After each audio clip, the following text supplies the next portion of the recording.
With millions out of work, Mark Amadei thinks unemployment benefits are too high. He voted no on eviction and foreclosure protections. He even called it a bill from hell. Nevada families need help, not Mark Amadei. Hi, so today I'd like to follow up on my review of the Lenovo ThinkPad P50. The P50 was a workstation class machine that Lenovo produced last year as part of the ThinkPad lineup. It's designed for people that are going to be using it for very CPU-intensive tasks that also want a machine that is known for the things that the ThinkPad is known for, which are A, incredible longevity and durability. These machines are not your HP Pavilion Toshiba satellite crap books where the hinge is screwed into a crappy little plastic grommet in the base that when you open the machine for the 320th time, 2 days out of warranty, the grommet just like it's broken off and separates from the base of the machine. These are made to actually last more than a year and be durable. They have walking away while Prime 95 is running, so that while all of that water goes into every vent of my machine, that the PCH and the CPU are being stressed to the max. And I did that for a good 1 to 3 minutes. Now, after that was done, the machine still worked well for the review, and it worked well for me to do all the other YouTube videos I did after that. It worked well as my daily driver. But about a month ago, it started to do this thing where if I tapped it really hard or I picked it up from a surface really quickly, that it would freeze entirely.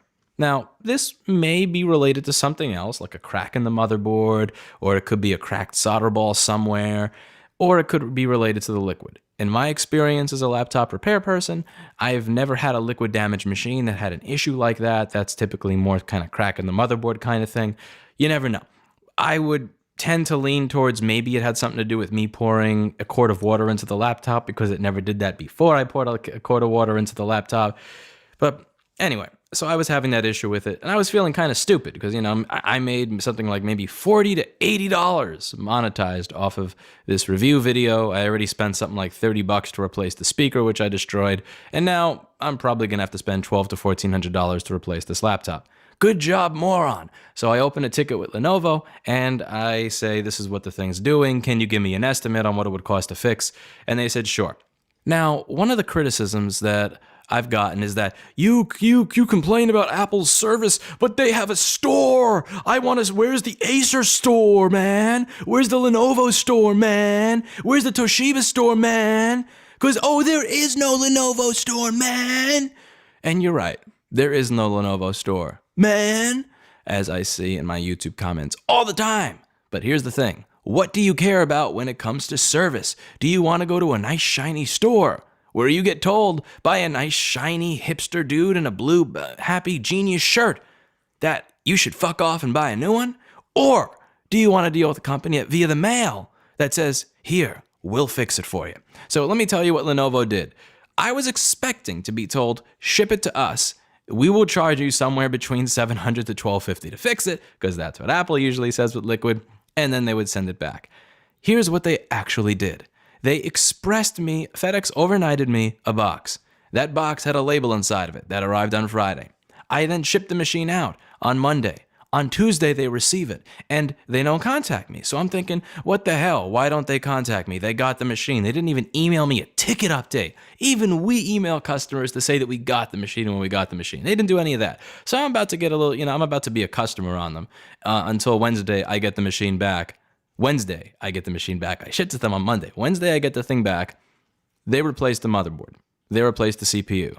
They replaced the keyboard. They replaced the top case. And they didn't charge me a damn thing. $0. I was expecting to have to pay a minimum of $750 for what I did to this thing. $0. A full take apart on camera so that you could see what the inside looked like. So I opened everything. I'm sure if there were any tamper stickers or warranty stickers, those would definitely be gone. B, Need a professional logo for your brand? I've used the new Wix logo maker to create one for my startup. I'll show you how. First, go to Wix Logo Maker. To start, I'm gonna type the name of our startup. Then I'll add our tagline. Gotta make sure it's catchy. It's for a travel app we're developing, and I want our logo to look dynamic and techy. Now check this out.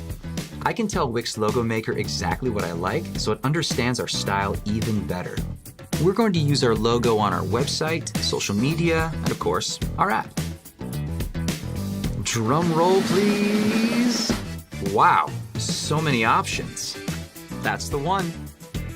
The best part? I can make our logo exactly the way we want by adding another icon and some additional text. Now we're talking. We're giving away.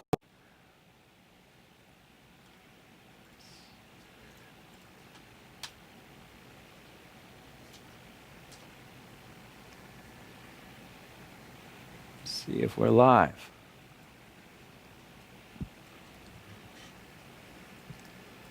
All right, looks like we're live. Yep. Ladies and gentlemen, introduce yourself. What's your name? Microphone? My name's Alexander Manatas. I am a sophomore in high school. And what brings you here today? I seen your videos online, and I think very intelligent man, and the MacBook Air stopped working. The screen was very dim. So what was it doing? It was flickering, blinking, Blink. It was very dim, but when I clicked keys, it wouldn't do anything. But when I click command something, it lit up full brightness. Okay. But then it turned off. So what was your first inclination when this happened? What was your first inclination to do? Oh crap! I'm gonna go to the Apple store. They're probably gonna overcharge me because it's out of warranty. Well, let's assume the best. So you went to the Apple store, and what happened after you went to the Apple store? What did they tell you? They told me that the GPU needs to be fixed, the motherboard, and the display, and that would cost $1,200 altogether. All right, so first interesting thing here is, as any of you may see on the table, this is a MacBook Air, which does not have a graphics chip. It only has a CPU and inbuilt graphics. So what exactly did they say needed to be replaced again? The GPU, motherboard, and display. GPU, motherboard, and display. And Yeah. what was the quote for that? Like 300, 200, 400? This GPU would be, think, around 400. Mm-hmm. Motherboard would be around 700. They didn't know about the display, but So what was like the roundabout quote? 1,000. $1,000. All right, what actually happened to be wrong with this thing? Let's take a look. So, do you know what a Hall sensor is? No. All right, so a Hall sensor is something that's going to detect when a magnet goes by it. So you have a magnet in the screen right over here. And there's a sensor over here. See what happens when I put a magnet? Yep. Every time I I put a see. magnet, it is turning the light off. Now, this Hall sensor is going to communicate with the main logic board via this little cable. And let's take a look at what your original DC-in cable looked like. Just scroll this by. So, is there anything that you can see once we zoom in on the screen here that looks funny? Can you point to it? The pin 9 and 10, the pin connector. On which side? Left or right? Right. Right side. So if you look right over here, and we'll zoom in to get it more obvious for those viewing after the awful YouTube compression kicks in. Excuse my unsteady hand here. You'll see that right around here, we have a little bit, teeny tiny bit of corrosion. So this is a case where you did actually have to get some sort of liquid in it, whether it was, a quarter of a drop or a gallon is up to anybody's interpretation. So if you count the pins here, you'll see it happens on 1, 2, 3, 4, 5, 6, 7, 8, 9, and 10. So it happens on pins 9 and 10. Now, if we look over at the schematic in the board view, let's just get that stuff on the screen over here and go over to our connector and we count, you'll see that if we count 1, 2, 3, 4, 5, 6, 7, 8, 9, 10, you have SMC lid. SMC lid is going to be where that Hall sensor is going to communicate with the SMC. So let's find SMC lid. So SMC lid is going to be pulled up to 3.42 volts.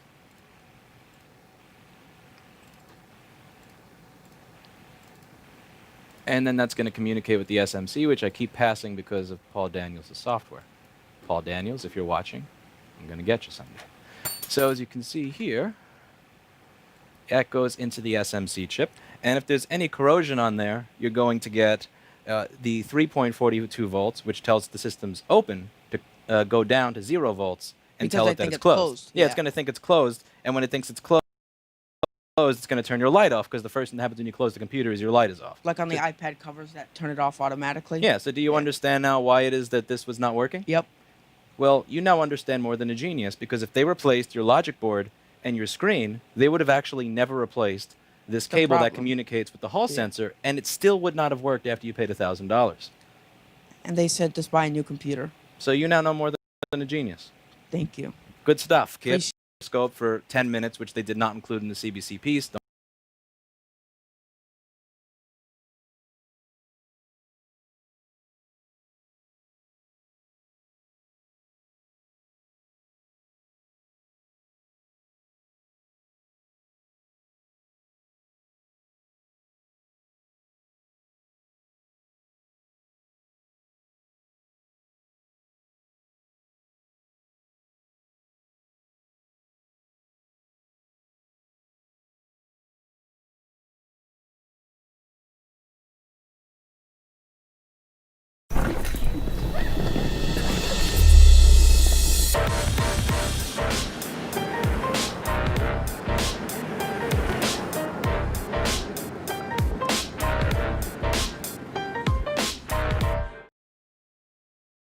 Hi, Lewis. I was told by Holger, who referenced you to me, to send you a message telling you the whole ordeal of how he ended up sending my laptop to you.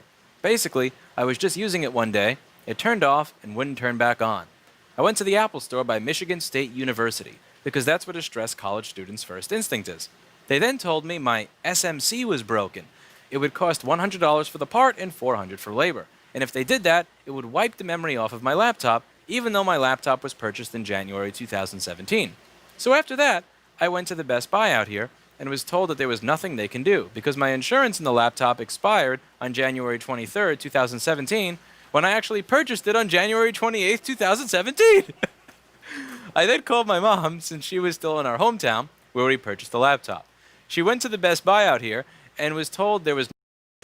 Let's take a look at this under the microscope and see if we can get an idea of why MacBook is dead.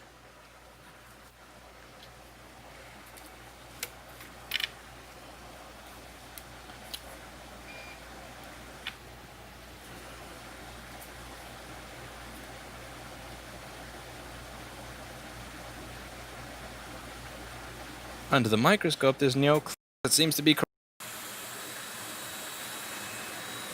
Why is that pad rusted? Hard. We just want to scrape hard enough to get rid of all the junk on there. So what on top of corrosion, it won't work. And often, if you just add solder on top of corrosion,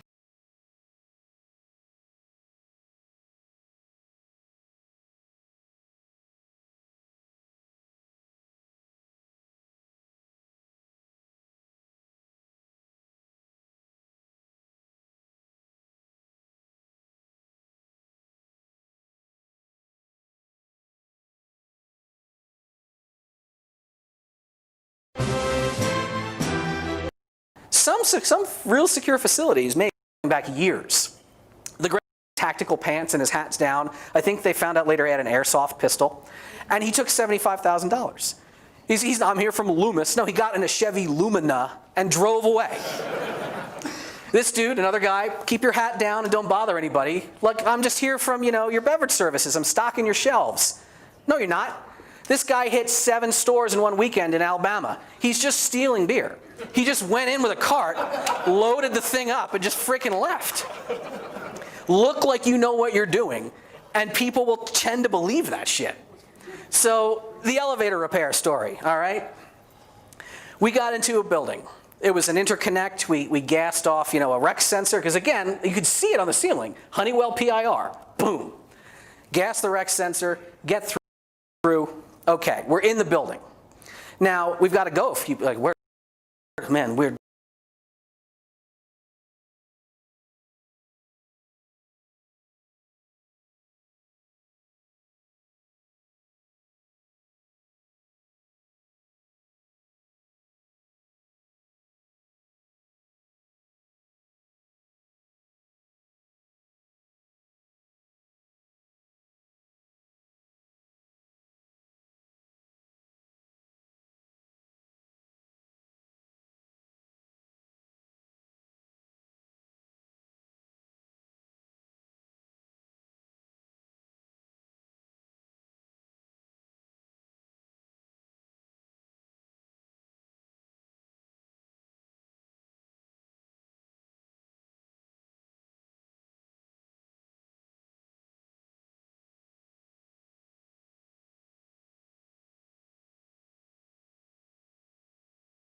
inspiration behind Artifacts was really just trying to solve our own problems while still maintaining a beautiful, clean aesthetic that we really wanted in our own spaces. So during those early phases of trying to find, something that was the right workspace, we noticed that you kind of had to lean one direction or the other. You had to go really traditional and high quality, or you had to go with function. For us, we wanted to merge those two things. Our design process is such that Dan and I really work closely together. There's two brains coming at it from different directions. We're pulling in design ideas from everywhere. A clean line is a clean line, whether it's drawn, whether it's built, whether it's constructed. All the concepts are the same. Each product is manufactured with humans and by hand, and there's so much life and love that goes into that, and it's so much fun to be able to do that every day. We really try to make all of our products fit a similar ethos. They all are focused on problem solving. They all have very similar materials. No matter what, all of our products are going to work together and look good together. And hopefully it just elevates an industry, elevates the aesthetic, and just pushes things forward. The people that use our products are people a lot like us. They care a lot about the work that they do, and they care a lot about their space, and they want to build it up with objects that really speak to them and really help them focus and be as productive as possible. We feel that we have developed products that speak to. Hey, how's it going? Dave 2D here. So I've been tweaking my setup at work. I use a laptop predominantly, and I use a laptop because I travel pretty frequently for my regular job, and I just wanted the ability to remove my computer, take everything with me, no transferring of files, just take my computer and go, because I do it pretty often.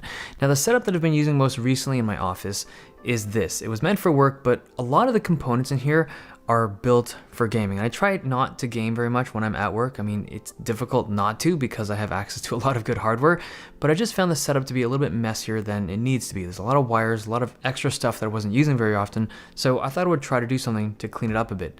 Now, the big thing was this monitor. I wanted to go for something smaller this time around, and the wired peripherals and the number of peripherals that I had were just unnecessary. I wanted something a little bit cleaner and with less clutter. So the first thing I picked up was this, a vertical laptop stand. I've never actually used a vertical laptop stand in my regular setup until now, and this one's really good. It's 23 bucks, 5-star rating on Amazon. It's super sturdy, and it'll obviously hold any of the thin and light laptops, like any of the MacBooks or XPS laptops, but this thing can actually open up to over 2.5 inches, and I've been able to fit like a 17-inch laptop in here, like a gaming laptop. So you can go pretty wide on this thing, and it'll still do the job. The branding is lame. It's got this Omaton branding on one side, but the other side is unbranded. So you just flip it around and you have this naked side facing you. Now you have this clean $23 vertical laptop stand. Now, if you're worried about airflow, there are some laptops out there that are obviously not designed to be closed while running full tilt. And if it's sucking in air from the keyboard, then don't do this. But most devices out there tend to have airflow that comes in from the side and out the back, or vice versa. And those will run great on this laptop stand. The Alienware display I swapped out for something a lot cleaner. This one's from LG. It's freaking fantastic. It's a 4K panel, 27 inches, but it runs at 60 Hertz, so it's obviously not designed for like super hardcore high refresh gaming, but it's actually one of my favorite panels on the market right now. It's really color accurate right out of the box, and it's got USB-C support, so if you have any laptops that can charge via USB-C, it's a single cable that runs the whole setup. It also has built-in speakers that actually sound pretty good. They're not going to replace studio monitors or anything like that, but if you just want audio that's cleaner and louder than your laptop speakers, but without all the wires of power cables and proper speakers, these are really good for that. And there's also a cheaper version of this display, so it doesn't have the USB-C feature and also does not have speakers. I think it's like $100 less, which is pretty significant considering what you're losing there, but the display panel is the exact same display, and all of those models support FreeSync for gamers. Now, there's one thing about this monitor that kind of bugs me. The marketing material and on their website indicates this HDR10 feature, and it's a little bit misleading. It's compatible with an HDR input, like it'll accept an HDR10 signal. It's just the joystick on the front of the monitor. You can't adjust it using your keyboard keys. Quite ugly, but I saw this lamp in an Instagram picture, and it took me a while to figure out who made it, and it turns out it's from Xiaomi, like the company that makes smartphones and laptops. They make a lamp. So this thing's this LED lamp. It looks really clean, really minimal, and it's got this red flat rubber cable in the back that looks super clean. I don't love the color. I'm probably gonna like plasti dip it or use some kind of nail polish to turn it blue, but it's just a really good looking lamp. Now, there's an app to this lamp. So it actually has this program that you can download from the Google Store to change. This lamp does not have the ability to change color temperature unless you have huge balls. Okay, the last thing I want to talk about is this headphone stand. This thing is $9. It's super cheap, but there's another version of this, nice looking, so the cheaper one is better in my books. My wireless mouse of choice, the MX Master 2S. You've seen this mouse a lot in my videos. It's an excellent wireless mouse. And we also have the Drivo keyboard. So this thing is called I think it's called the Caliber, that's the name of it. And it's just a really good keyboard. It's really inexpensive. It's like 65, 70 bucks. This is running blue switches. They aren't cherry switches, they're Otemu switches. Feel slightly different from cherry blues, but still a really good switch. And just the keyboard is wireless and mechanical with RGB lighting. There's so much I like about this thing. And it's a very clean aesthetic with no branding or anything like that. Like most of the cheap Amazon keyboards that have good switches and stuff have some kind of obnoxious branding. This is super clean to go with my super clean setup. Okay, hope you guys enjoyed this video. Thumbs if you liked it, subs if you loved it. I'll see you guys next. A lot of wireless mice, and these are ones that are, actually most of them are Bluetooth enabled. I really feel like for laptops, for mobility, you just gotta use a Bluetooth mouse. If you have one of those dongles that plug in, you're doing it wrong. If you're using a wired mouse, unless you're playing games, you're definitely doing it wrong. Pick up a wireless mouse. There's some really good ones. Some of them are very inexpensive. All right, we're gonna start off with not this one. This is not Bluetooth. The rest of them are. Okay, this one is a really good wireless mouse, but you need like a receiver, and that's just not really great for laptop users. So screw that thing. That's a Razer something or other. The good ones are here. Okay, first let's talk about this one, Razer Orakai. This is a pretty unique looking mouse. Like if Batman had a mouse, it would probably be this one. It's got great tracking, but battery life isn't good. And I feel like the shape of it requires a very particular fingertip grip. I like it, and it's not too expensive, but I wouldn't recommend it for everyone. The next mouse is, let's go with this one. This is a Bluetooth mouse that is very inexpensive. It's, I think, $12 on Amazon. There's another version to this that's $10, which uses a dongle, which is actually this one. If you don't have a Bluetooth enabled computer for whatever reason, or if you're comfortable using dongles, you can save $2, but just get the Bluetooth one if you can. It's literally the cheapest mouse that I've used that I enjoy. It's made by a company called JetTech, comfortable to hold, and it can handle a bunch of different grips, and the sensor is surprisingly good. The one thing I dislike about it is the battery. It uses a single AA, but it's a pain in the ass to remove and install it. You gotta pull on the battery super hard to pop it out, but for 12 bucks, I still recommend it. It's a good mouse. Next up is the Apple mouse. This thing sucks. I don't even know why it's in here. I have it. I don't recommend this for anyone. It looks very pretty, but it's a terrible mouse. I think Apple needs to make a better mouse. Next up, we have the MX Master mice. This is the old one. This is the new one. It's a great mouse, and even though it looks big, it's comfortable to use with small hands. It has a side scroll, lots of buttons, excellent sensor. The new version looks and feels pretty much identical to the old one. It has a couple new features like higher DPI, longer battery life, and this new thing called Logitech Flow. So that's a feature that allows you to use the mouse. Well, actually, it also has a small version, long. Most of them are pretty good. It's super simple, maybe a little too simple for easily, but it's not a pretty mouse. Up, scroll down. Favorite feature, but works right video editing, and you can't go wrong with this one, the MX Anywhere. Expensive. It's supposed to have this mouse, travel mouse pad for mouse. You can place it behind your laptop or whatever. Hope you guys enjoyed this video. Thumbs if you liked it, subs if you loved it.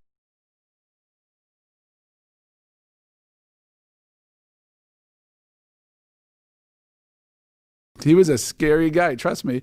And we went out there, and he only wanted to meet Ishwar and myself, because Ishwar is a technologist who's much more important in his world than me. And Ishwar was a fanboy. Ishwar, you know, there's Hector fanboy. Ishwar was an SJ fanboy, like everything. He knew everything about. I wasn't really, like I was impressed. And it was amazing. I couldn't believe I was there. And we go into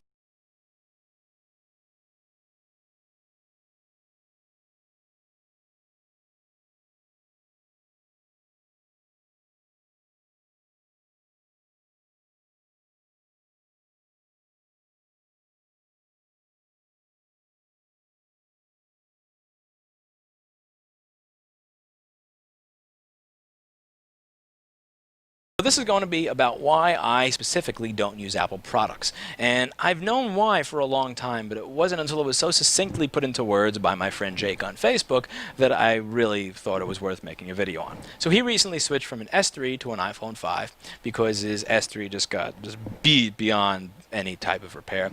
And I want to read what he had to say and also talk about my thoughts on it. My beloved Samsung Galaxy went to heaven today, and since I still have 9 months left, the address book is arranged by last. 93% of all new cases of problem that I have with Apple products in general is not even that they're badly made. Because again, I will post in these videos and I will show you all day on their hardware. But the thing is, it just should be easy, and it becomes difficult because they decided that they're going to come up with their own way of doing it. And what drives me even more crazy is the fact that their way of doing it is something that the other 99% of the population finds simple. And I, for the life of me, just can't figure it out. And again, this goes back to about 2007. It was my first job at a recording studio, and at the beginning of it, it was an internship, and my job was pretty much to babysit this vocal coaching class that they had at night and make sure they paid at the end of it and didn't destroy the studio. And one of the things that a lot of people would ask me is if they could have a file that was on their iPod taken off so that they could use one of the small recording rooms and to see what they sounded like over it or something like that, which would require me actually having the file. So one of them asked, can you take an MP3 off of this and load it in here? And I'm like, sure, it's an MP3 player, of course I can, even though I never used an iPod before. And I go to plug it into the computer. Let me tell you, it took me 45 minutes to find out and eventually give up on the idea that I'm going to take an MP3 that's on the iPod and take it off the iPod. There's syncing back and forth, which over USB 2 on the gateway that they had there, and with this kid's like 20 or 30 gigabyte iPod, that was not happening inside of the 5 minutes I needed to get this done. And in terms of, like, again, just picking out a single song, no. Not happening. Freeware applications that claim they have the ability to manage your iPod and pick specific songs figure out the basic task of taking an MP3 file off of the MP3 player and loading it back onto the computer on sale for like $25. Because again, you plug in RCA Leo, or you plug in iRiver, and iAudio, any of these